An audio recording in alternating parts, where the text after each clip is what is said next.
नमो श्रीयतिराजाय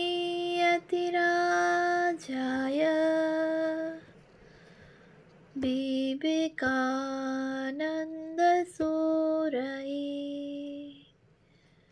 सच्चित्सुखस्वरूपाय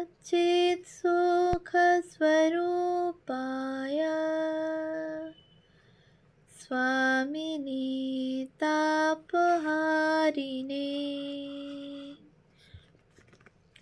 পূজনীয় শ্রী শরৎচন্দ্র চক্রবর্তী মহাশয়ের রচনা স্বামী শিষ্য সংবাদ গ্রন্থ থেকে পাঠ।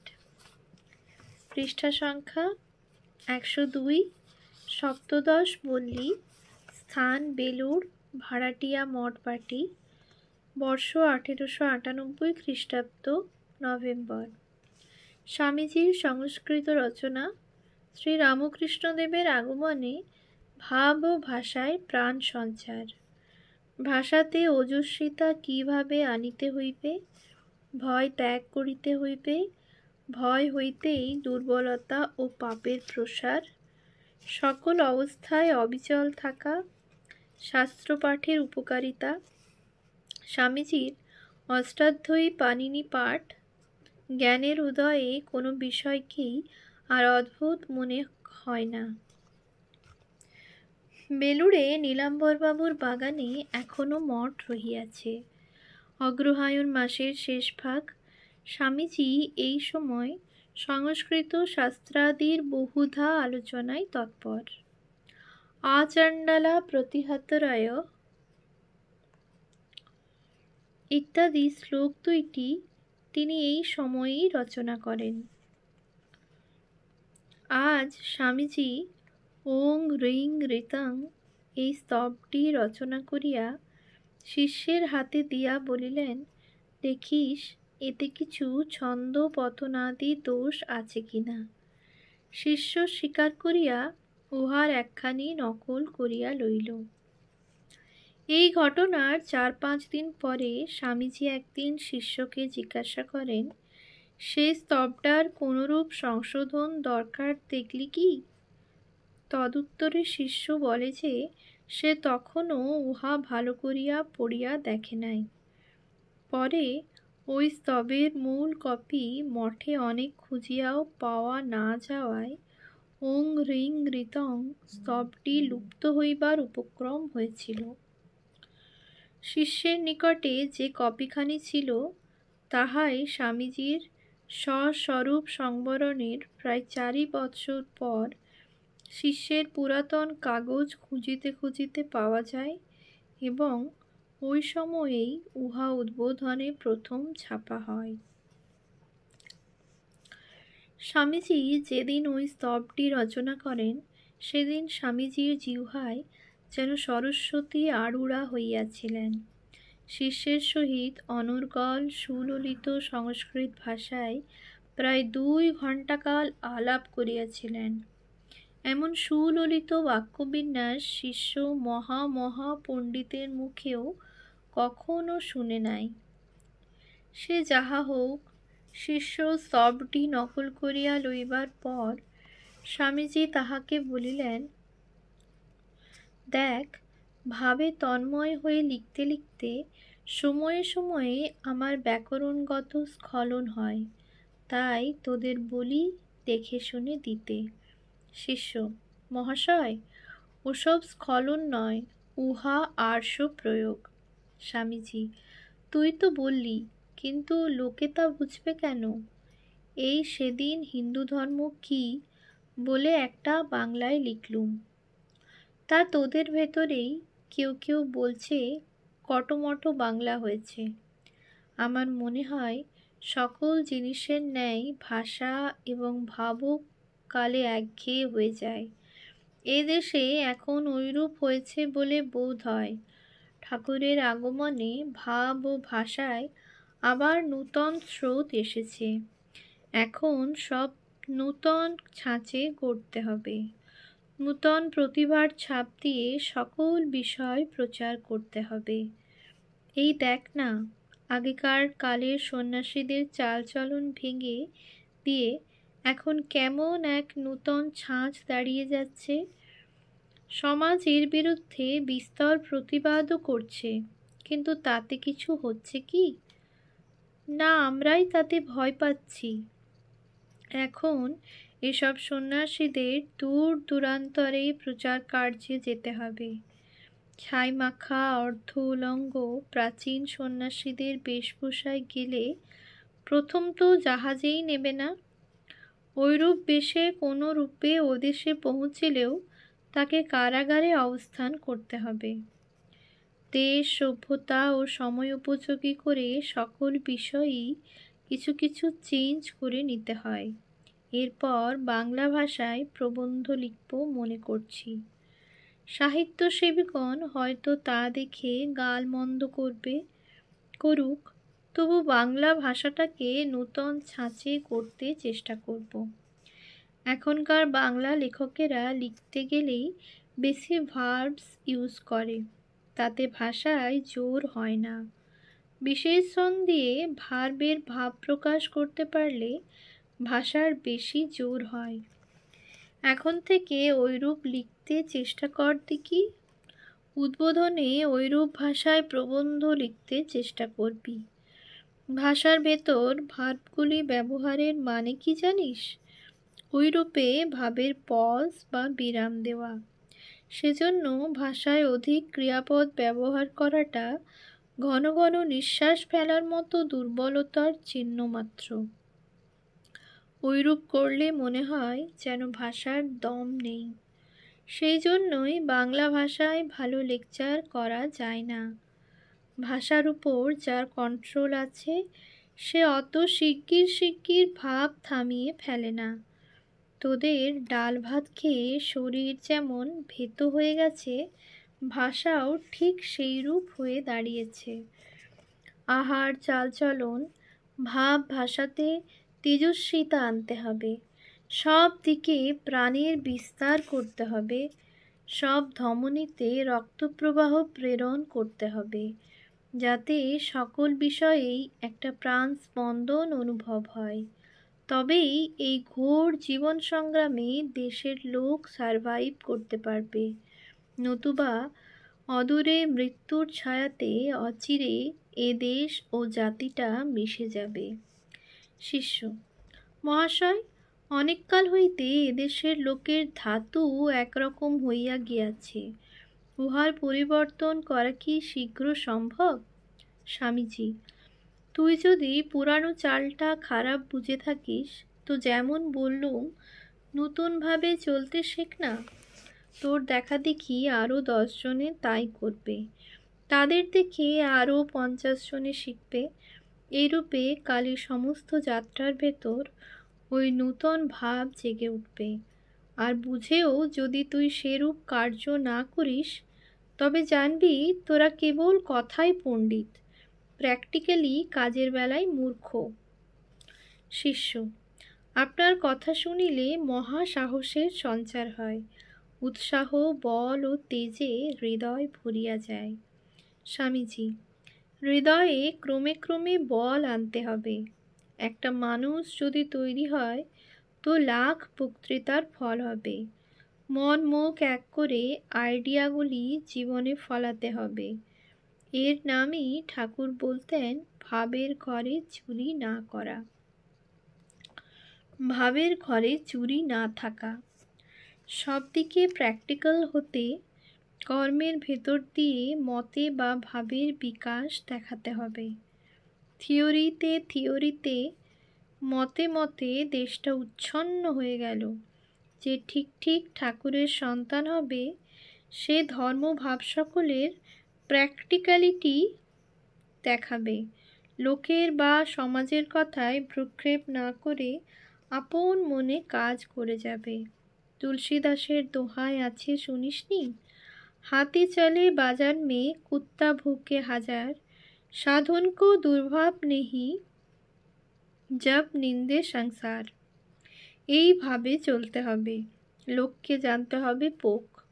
তাদের ভালো মন্দ কথায় কান দিলে জীবনে কোনো মহৎ কাজ করতে পারা যায় না। নায়ামাত্মা বলহীনেন লভ্য, শরীরে মনে বল না থাকলে এই আত্মা লাভ করা যায় না। পুষ্টিকর উত্তম আহারে আগে শরীর গড়তে হবে, তবে তো মনে বল হবে। মনটা শরীরেরই সূক্ষ্মাংশ। মনে মুখে খুব জোর করবি, আমি হীন বলতে বলতে মানুষ হীন হয়ে যায়। শাস্ত্রকার তাই বলেছেন, মুক্তাভিমানী মুক্ত হি বদ্ধো বদ্ধাভিমান্যাপি কিংবদন্তীতি সত্যয়াং ইয়ামতি সা গতির ভবেৎ। যার মুক্ত অভিমান সর্বদা জাগরুক, সেই মুক্ত হয়ে যায়। যেভাবে আমি বদ্ধ, জানবি জন্মে জন্মে তার বন্ধন দশা। ঐহিক পারমার্থিক উভয় পক্ষে ওই কথা সত্য জানবি। ইহজীবনে যারা সর্বদা হতাশচিত্ত, তাদের দ্বারা কোনো কাজ হতে পারে না। যারা জন্ম জন্ম হাহুতাশ করতে করতে আসে ও যায়, ইহজীবনে যারা সর্বদা হতাশচিত্ত, তাদের দ্বারা কোনো কাজ হতে পারে না। তারা জন্ম জন্ম হাহুতাশ করতে করতে আসে ও যায়। বীরভোগ্যা বসুন্ধরা, বীরই বসুন্ধরা ভোগ করে, এ কথা ধ্রুব সত্য। বীর হ, সর্বদা বল অভি অভি, সকলকে শোনা মাভৈ মাভৈ। ভয় মৃত্যু, ভয় পাপ নরক, ভয় অধর্ম, ভয় ব্যভিচার। জগতে যত কিছু নেগেটিভ থটস আছে, সে সকলই এই ভয়রূপ শয়তান থেকে বেরিয়েছে। জগতে যত কিছু নেগেটিভ থটস আছে, সে সকলই এই ভয়রূপ শয়তান থেকে বেরিয়েছে। এই ভয়ই সূর্যের সূর্যত্ব, ভয়ই বায়ুর বায়ুত্ব, ভয়ই যমের যমত্ব যথাস্থানে রেখেছে। নিজের নিজের গণ্ডির বাহিরে কাউকে যেতে দিচ্ছে না। তাই শ্রুতি বলছেন, ভয়াদস্যাগ্নিস্তপতি ভয়াত্তপতি সূর্যঃ, ভয়ান্দ্রিন্দ্রশ্চ বায়ুশ্চ মৃত্যুর্ধাবতি পঞ্চমা। যেদিন ইন্দ্র চন্দ্র বায়ু বরুণ ভয়শূন্য হবেন, সব ব্রহ্মে মিশে যাবেন, সৃষ্টিরূপ উদ্ধ্যাসের লয় সাধিত হবে, তাই বলি অভি অভি। বলিতে বলিতে স্বামীজির সেই নীলোৎপল নয়নপ্রান্ত যেন অরুণ রাগে রঞ্জিত হইয়াছে, যেন অভি মূর্তিমান হইয়া স্বামী রূপে শিষ্যের সম্মুখে সশরীরে অবস্থান করিতেছেন।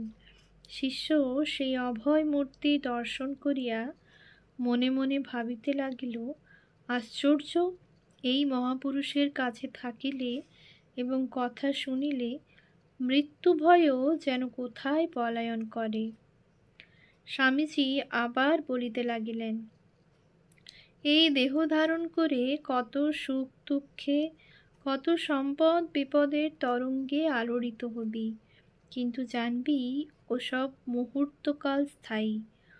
ওই সকলকে গ্রাহ্যের ভেতর আনবি নে। আমি অজর অমর চিন্ময় আত্মা, এই ভাব হৃদয়ে দৃঢ়ভাবে ধারণ করে জীবন অতিবাহিত করতে হবে। আমার জন্ম নেই, আমার মৃত্যু নেই, আমি নির্লেপ আত্মা, এই ধারণায় একেবারে তন্ময় হয়ে যা। একবার তন্ময় হয়ে যেতে পারলে দুঃখ কষ্টের সময় আপনা আপনি ওই ভাব মনে উঠে পড়বে, চেষ্টা করে আর আনতে হবে না। এই যে সেদিন বৈদ্যনাথ দেওঘরে প্রিয় মুখুজ্জের বাড়ি গিয়েছিলুম, সেখানে এমন হাঁপ ধরল যে প্রাণ যায়। স্বামীজি একসময় বায়ু পরিবর্তনের জন্য বৈদ্যনাথ ধামে শ্রীযুক্ত প্রিয়নাথ মুখোপাধ্যায়ের বাড়ি গিয়াছিলেন। ভেতর থেকে কিন্তু শ্বাসে শ্বাসে গভীর ধ্বনি উঠতে লাগলো, সোহং সোহং। বালিশে ভর করে প্রাণবায়ু বেরোবার অপেক্ষা করছিলুম, আর দেখছিলুম ভেতর থেকে কেবল শব্দ হচ্ছে, সোহং সোহং। কেবল শুনতে লাগলুম, ইকমেবাধ্ব স্বয়ং ব্রহ্ম নেহ নানাস্তি কিঞ্চন।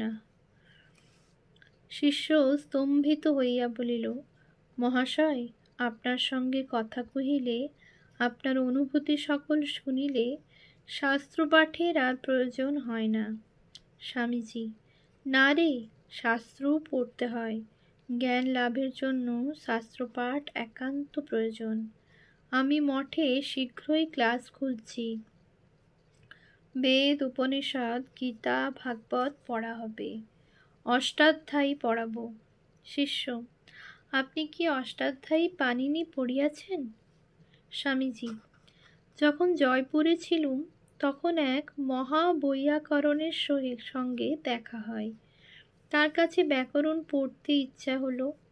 ব্যাকরণে মহাপণ্ডিত হলেও তার অধ্যাপনার তত ক্ষমতা ছিল না।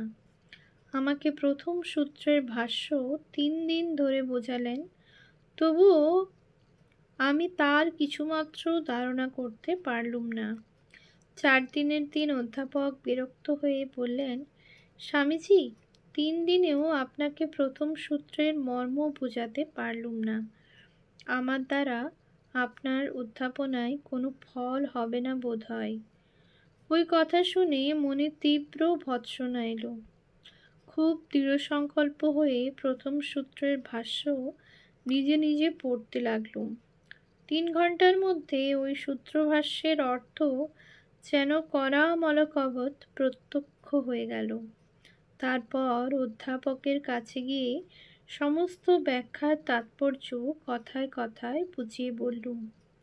অধ্যাপক শুনে বললেন, আমি 3 দিন বুঝিয়ে যা করতে পারলুম না, আপনি 3 ঘন্টায় তার এরূপ চমৎকার ব্যাখ্যা কী রূপে উদ্ধার করিলেন?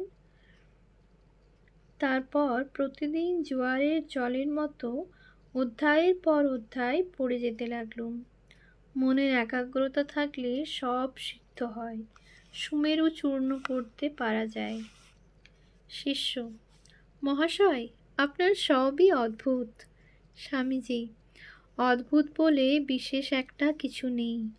অজ্ঞানতায় অন্ধকার, তাতেই সব ঢেকে রেখে অদ্ভুত দেখায়। জ্ঞানালোকে সব উদ্ভিন্ন হলে কিছুরই আর অদ্ভুতত্ব থাকে না। এমন যে ঘটন অঘটন পটীয়সী মায়া, তাও লুকিয়ে যায়। যাকে জানলে সব জানা হয়, তাকে জানো, তাঁর কথা ভাবো। সে আত্মা প্রত্যক্ষ হলে শাস্ত্রার্থ করামলকবৎ প্রত্যক্ষ হবে। পুরাতন ঋষিগণের হয়েছিল, আর আমাদের হবে না? আমরাও মানুষ। একবার একজনের জীবনে যা হয়েছে, চেষ্টা করলে তা অবশ্যই পুনরায় অপর জীবনেও সিদ্ধ হবে। History repeats itself. যা একবার ঘটেছে তাই বারবার ঘটে। এই আত্মা সর্বভূতে সমান, কেবল প্রতি ভূতে তার বিকাশের তারতম্য আছে মাত্র। এই আত্মাকে বিকাশ করবার চেষ্টা করো, দেখবি বুদ্ধি সব বিষয়ে প্রবেশ করবে। অনাত্মজ্ঞ পুরুষের বুদ্ধি একদেশ দর্শিনী, আত্মজ্ঞ পুরুষের বুদ্ধি সর্বগ্রাসিনী। আত্মার প্রকাশ হলে দেখবি দর্শন বিজ্ঞান সব আয়ত্ত হয়ে যাবে। সিংহ গর্জনে আত্মার মহিমা ঘোষণা করো। জীবকে অভয় দিয়ে বলো, উত্তিষ্ঠত জাগ্রত প্রাপ্য বরান Nibodhata. Arise, awake, and stop not till the goal is reached. Om Shanti Shanti Shanti.